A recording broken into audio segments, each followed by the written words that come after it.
kita tahu kalau seseorang itu tidak selaras dengan kita? Simple teman-teman. Sesuatu yang tidak selaras itu bisa sangat kita rasakan dari satu indikator di rasa hati kita tidak nyaman. Biasanya ketidakselarasan itu muncul dari rasa yang betul-betul sangat bisa kita rasakan bahwa ini udah gak nyaman, ini udah membuat sesuatu yang aku gak happy gitu. Ada rasa gak nyaman di situ. Tapi pahami sekali lagi, mau dalam bentuk seperti apapun pasangan kamu ya, ketika pasangan kamu misalnya bikin kesel, ketika pasangan kamu bikin marah, atau misalnya pasangan kamu mengkhianati kamu, atau apapun itu gitu ya, apapun itu, entah itu pasangan atau rekan bisnis atau siapapun yang hadir dalam kehidupan kamu. Pahami, orang yang hadir di dalam kehidupan kita itu adalah pantulan dari diri kita sendiri sebetulnya. Jadi di sini ketika ada sesuatu yang gak selaras, perenungannya sih sebetulnya bukannya apakah aku akan terusin sama dia atau enggak gitu. Bukan di titik ujung final keputusan itu sih kalau menurut aku ya. Tapi sebuah perenungan bahwa orang-orang yang hadir dalam kehidupan kita ini pantulan daleman kita gitu. Kalau seandainya ada pasangan kita yang membuat kita kesal atau kecewa, artinya masih ada lapisan endapan emosi yang belum kamu terima dan belum kamu lepas dalam judul rasa kesal, sedih, dan kecewa. Nah, beresin dulu ini di dalamnya kamu. Karena realita di tahun sekarang itu adalah pantulan lapisan endapan emosi kamu di masa kecil kamu. Ada mental block di sana, ada trauma, ada kepahitan, ada kesedihan yang menumpuk tuh di energi bawah sadar kamu. Nah, segala hal yang menumpuk atau menjadi sumbatan, biasanya dia terus menyala di bawah sadar. Nyala kekecewaan, nyala kesedihan, nyala duka, nyala kekhawatiran gitu. Nah, dia menyumbat energi di tubuhmu menjadi sesuatu yang akhirnya apapun yang menyumbat secara energi, dia biasanya akan selalu mencari jalan untuk bisa kamu kenali lagi, untuk kamu aware gitu, berupa peristiwa biasanya. Nah, peristiwa-peristiwa loopingan itu biasanya terjadi lewat orang-orang terdekat dalam kehidupan kita. Jadi loopingan itu atau konfirmasi terhadap bagaimanakah isi dalaman kamu, masih ada lapisan endapan emosi apakah yang menyala di bawah sadar kamu, itu bisa terlihat dari semua peristiwa yang kamu alami di sekarang-sekarang. Siapakah orang-orang yang hadir dalam kehidupan kamu dalam bentuk rasa seperti apa? Ketika kamu berinteraksi sama dia, itu merupakan gambaran, begitulah gambaran dalemanmu. Jadi kesimpulannya, ketika ada sebuah rasa yang membuat kamu nggak nyaman, sadari bahwa semesta, Allah, atau apapun nama itu kamu sebut ya, dia berkomunikasi sama kamu lewat peristiwa untuk memberikan sebuah gambaran. Masih ada lapisan endapan emosi apa yang menyala di bawah sadar kamu, dia hadirkanlah peristiwa itu untuk mengkonfirmasi seperti itulah isi dalemannya, untuk bisa kamu berdamai sama rasa itu, kamu larutkan, kamu lepaskan gitu. Jadi inti permasalahannya bukan dia harus berubah, kamu harus berubah pasanganku misalnya gitu ya. Kamu nggak boleh kayak gitu. Kendali eksternal itu sebetulnya berawal dari bagaimana kamu bisa memperbaiki di internal kamu.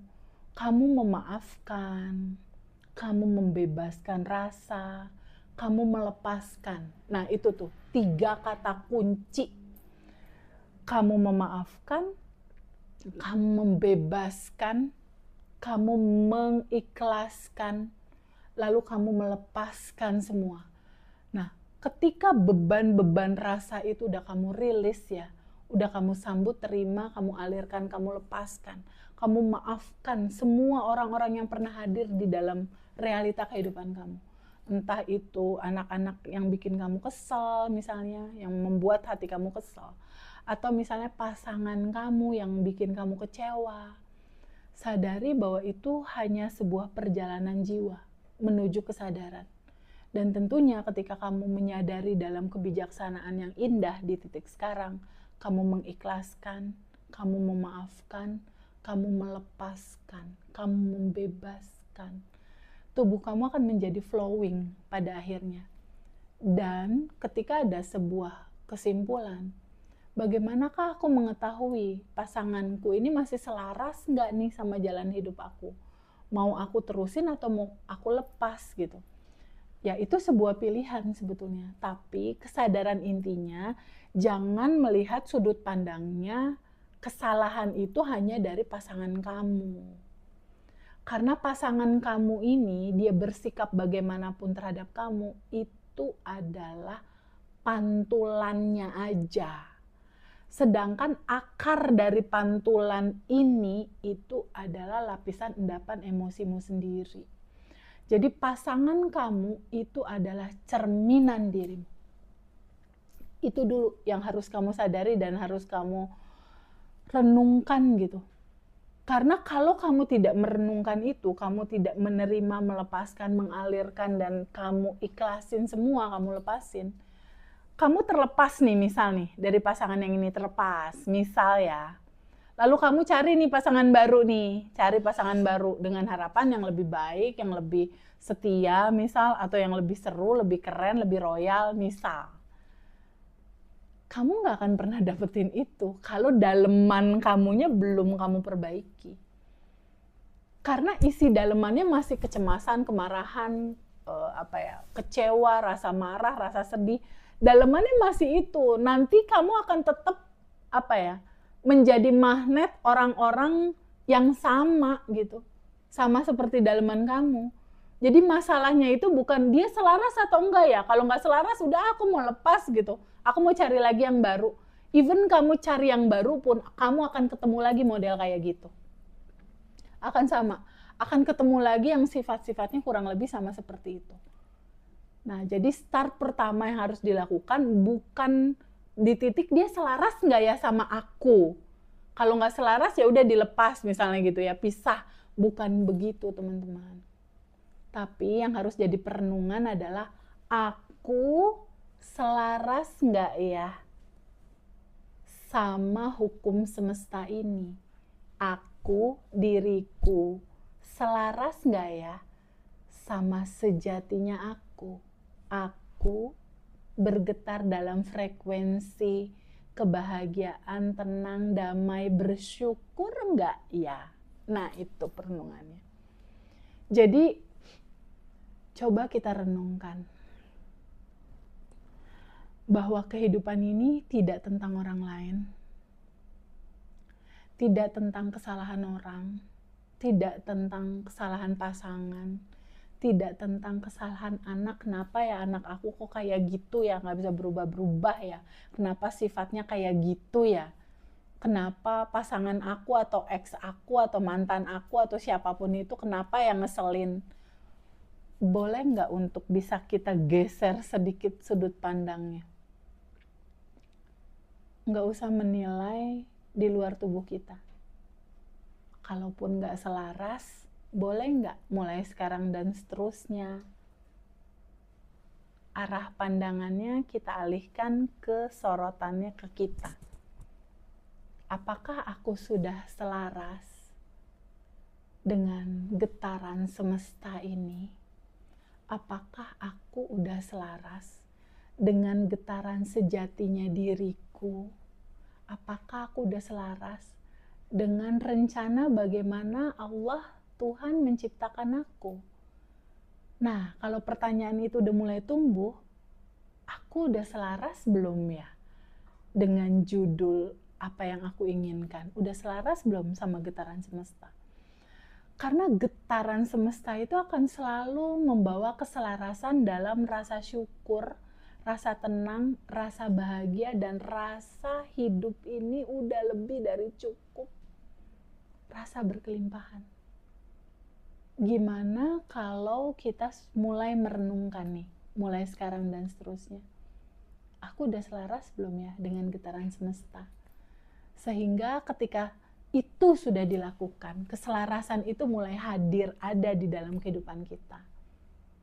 Realita pantulan di dalam kehidupan kita itu juga akan seiring perjalanan waktu itu akan berubah dengan sendirinya.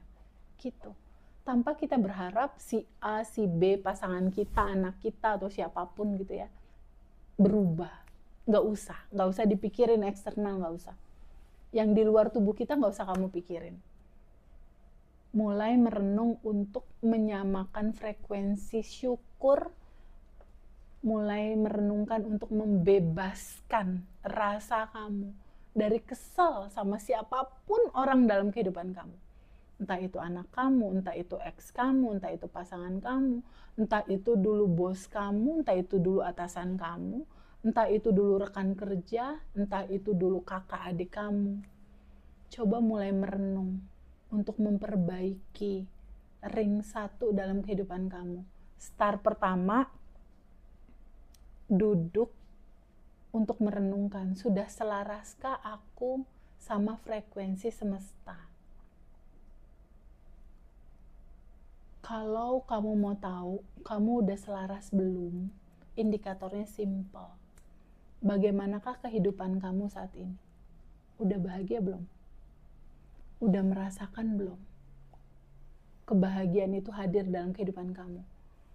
Dan indikator berikutnya, apakah hidupmu saat ini sudah cukup, sudah lebih dari cukup, sudah bahagia dan berkelimpahan? Kalau seandainya 2 kata itu, bahagia dan mengalami kelimpahan, belum betul-betul ada di tangan kamu, artinya masih ada PR. Artinya tubuh kamu belum selaras. Jadi nggak perlu dulu menilai apakah pasanganku selaras denganku, nggak usah kamu pikirin itu. Pikirin dulu aja bagaimana tubuhku selaras dengan semesta. Selaras dengan naturalnya aku dalam hukum penciptaanku ada di bumi ini. Bahwa sejatinya kamu lahir itu dalam getaran tenang, bahagia, syukur, dan kelimpahan. Balik lagi ke sini. Balik lagi ke sejatinya kamu dalam rasa ini, rasa tenang, rasa damai, rasa syukur yang betul-betul kamu syukuri. Sekarang perenungannya gini, kapan terakhir teman-teman merenungkan atau duduk diam untuk mensyukuri apapun yang Allah kasih dalam kehidupan kita? Terakhir kapan? Untuk duduk merasakan syukur. Nah, startnya dari situ dulu. Karena keselarasan itu akan bicara getaran rasa yang tenang, getaran rasa yang damai, getaran rasa yang bahagia, getaran rasa yang mengalir, dan merasakan bahwa hidup ini udah lebih dari cukup, ya Allah. Terima kasih, terima kasih, terima kasih, terima kasih. Nah, kalau udah ada di titik itu, ada 2 opsi, entah pasangan kamu nantinya akan berubah menjadi selaras sama kamu, atau mungkin pasangan kamu nantinya nggak match sama kamu gitu. Jadi nanti keputusannya selaras atau tidak, start pertama lakukan kamunya rilis dulu gitu. Kamunya selarasin dulu tubuh, pikiran, gerak tubuh kamu tuh dengan aliran cinta tanpa batas ini. Ya, sama-sama cek ya. Untuk bisa kita menyadari, pahami sekali lagi teman-teman. Hak hidup semua orang itu adalah hak hidupnya ya. Hak hidupnya artinya semua orang punya potensi untuk mengalami kebahagiaan itu. Jadi hak hidup semua orang itu bahagia dan berkelimpahan. Ketika itu sudah menjadi hak hidup semua orang, jika di titik sekarang teman-teman belum ada dan belum mengalami bahagia dan berkelimpahan, artinya kita masih harus menolong diri kita sendiri untuk membebaskan rasa-rasa yang gak nyaman dalam diri kita terhadap orang lain, untuk membebaskan juga rasa bersalah kita terhadap diri kita sendiri. Kadang-kala kan kita masih belum bisa memaafkan diri sendiri tuh. Nah, izinkan untuk kamu maafin diri kamu, harmoni kamu terhadap ring 1 kamu perbaiki, mulai melepaskan, mulai memaafkan. Semua beban-beban gak usah kamu pegangin. Gak usah kamu pegangin, gak usah kamu simpen. Mulai